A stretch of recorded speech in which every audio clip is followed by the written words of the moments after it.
Hello, welcome to Elif's Kitchen. Today I'm giving you a recipe that you can prepare very easily for your breakfasts. In fact, it's not just for breakfast, you can serve it every meal.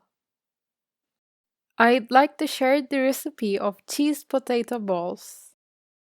Let's start. For potato balls with cheese, I washed 5 medium-sized potatoes. I added enough water and boiled my potatoes. Then I peel them and crush them with potato crusher. Then I add about 1 dessertspoon of salt.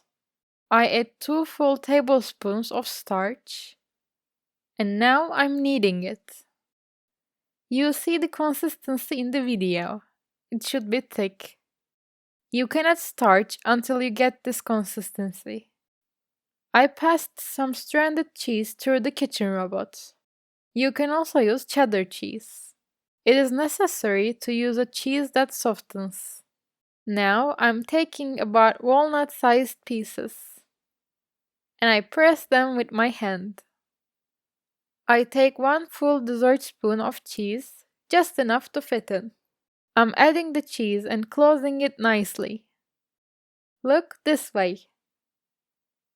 I roll my potato ball, and this way I get all my potato balls ready.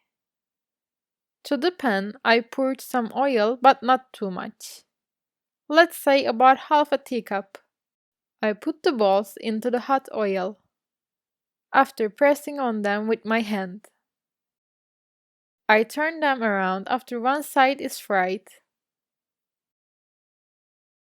After both sides are fried, I take them out on a plate with napkin.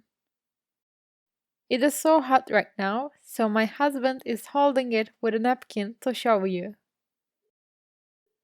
It is very delicious and I recommend you to try. It's both very practical and very tasty. I hope you try and like it. Thank you for watching my video.